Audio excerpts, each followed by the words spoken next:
the Tower of Myraglen.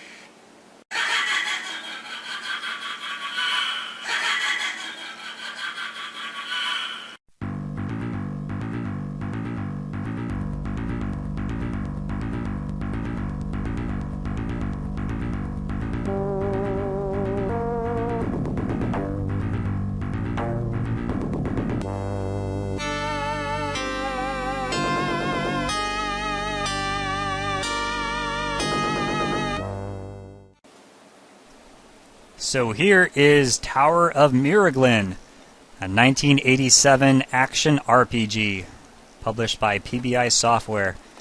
It came in this unusual plastic case, which I guess was designed to protect the contents. I'm not totally sure. It's the only game I have like it. At least it won't be suffering from flattened box syndrome. Yeah, I can stack things on it.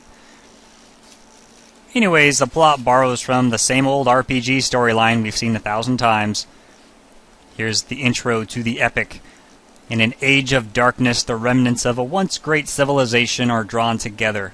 The few remaining Knights of Justice have answered the King of Myraglen's plea for help. They have come to save the world, knowing that its only hope lies with them. Yeah, it's another one of those, our great city has fallen to darkness and we need you to save us. It's like, you know what, save yourself, lazy townspeople.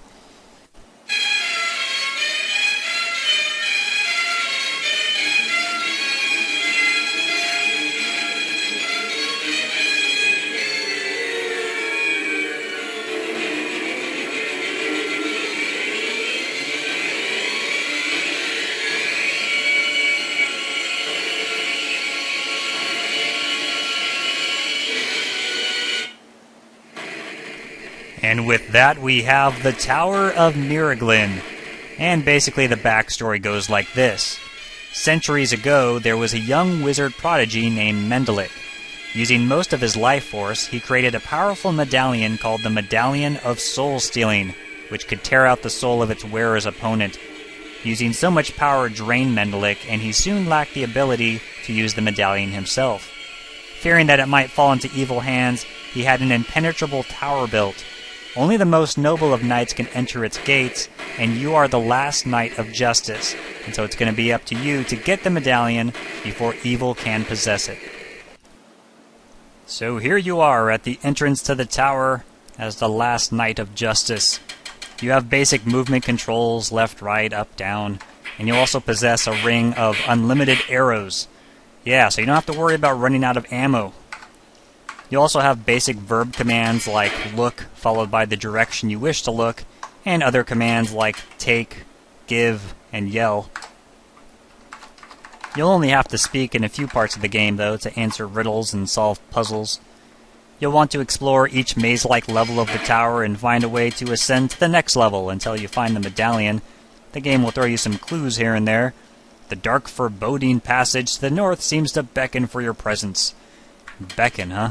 Let's go left. Ah, monkey men with spears! That's what they look like, right? So a big portion of the game will be killing ghosts and goblins and other vile creatures and looting treasure chests. The chests contain mostly gold, and they can later be converted to HP, but you'll also find weapon upgrades, shields, health, and even keys. One pretty annoying aspect of this game is the insanely long hallways.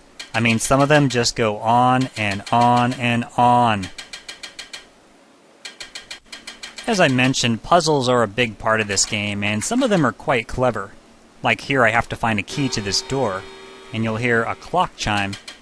Meanwhile, elsewhere in the level, you'll find a fireplace and a clock. And if you examine the clock, you'll notice that the time is the correct time in the real world. That's because it's using the Apple IIGS system clock. So if I actually go into the computer's control panel, I can actually verify, yeah, that time is actually being used in the game. And if I change that time to midnight, then you'll see what happens.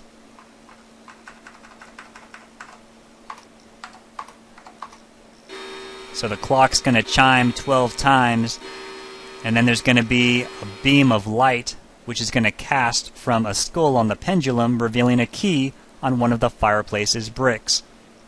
That is just plain awesome.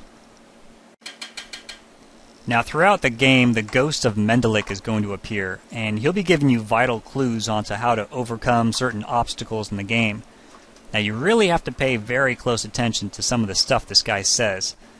Like here, where he says, "My fate is as always, fading away." Now, at first, that doesn't look like anything, but he'll reappear soon after, telling you that once at the gate, whisper my fate, and you'll avoid a fray, which may make you run away. Well, okay. Soon enough, there'll be a fray, which will be caused by these annoying gargoyles. "Goliath, I thought we were friends." Yeah, they're going to kick the crap out of you, and you're not going to be able to unlock that gate until you say fading away. There's also some death traps thrown in, and I'm convinced that the programmer, Richard Seaborn, just did that for his own twisted amusement. A faint voice whispers, "No, do not enter." Duh, why not? Ah, crap. A lava room. And then there's the dark room. No warning this time, but once you enter, you're trapped for good. Yeah, there's no escape, and you really can't do anything but restart the game or load another game. There are a ton of unique enemies in this game, too. Everything from giant rats to skeletons, hellhounds, dodo birds, and rooms full of a combination of enemies. Of course, there's secret passages that you can go through, some of them more obvious than others. And there's also a few items that are worth mentioning, such as the fountain. Now, the fountain is a place that you can go to exchange gold for health. And you'll actually be giving it to charity. That's really the message I think the game is trying to send. But you can find these on levels 5 and 8, and really it's a great way to exploit the system. You know, you can always go back to this level if you're in level 6 or 7, go back to level 5 and exchange all the gold you got, especially when you start finding coffins. Those suckers can hold up to 10,000 pieces of gold. Tower of Myraglen borrowed from elements of a lot of different games of the era, and you can sort of see some of those influences. And one of them that comes to mind is the Ultima series with the whole virtue system. The whole goal of Tower of Myraglen is really just about being good and doing good things and making good decisions. And you're going to see that in places like this where you have a room full of treasure chests, but nobody's protecting them. Do you take the treasure? Well, no, you don't take the treasure. And so I leave, and then Mendelik will come and congratulate me, and sometimes he'll give me stuff. In level 1, there's a statue with some jeweled eyes, and if you take the jewels, then he turns into a crazy monster and attacks you. So, pretty easy. And I think it's in level 3 or 4 where there's a ridiculously easy question. The game literally asks you, "Are you good?" And if you don't answer yes, you simply can't proceed to the next stage in the game. I mean, that's a little forced, right? I mean, at least give me a chance to get it wrong and maybe learn my lesson or something like that. But I think overall, I mean, there is a lot of clever puzzles and stuff thrown in there too, so I think overall they accomplished what they set out to do with making this game. The game even has some mythology thrown in there. Yeah, that's Poseidon's throne that I'm trying to get to. I just have to avoid these black squares of death. One of the most challenging foes in this game may surprise you. He's none other than yourself. Yes, the evil doppelganger. Yeah, he's going to take a lot of hits and drain a lot of life. Actually, I take that back. There might be one more fight that is more difficult than that. Oh, hell no! So after traveling across the world's most unpredictable bridge, you'll travel in the world's largest room, the Dark Plains of level 8. Eventually, you'll reach level 10, the final level of the game, and you'll face your final battle, and you'll need a lot of health to get through this one. Only to find the dead body of Mendelik. And so, here's a spoiler if you want to beat the game on your own. All you have to do is yell no, and he says he lives as the tower. And then suddenly you have a new door revealed. You go through it, and at the bottom is the true body of Mendelik. Probably been dead for centuries, and all you have to do is take the medallion from his dead body. Then we get an image of the medallion, followed by Mendelik wearing the medallion. Wait a second, I thought I took the medallion from him.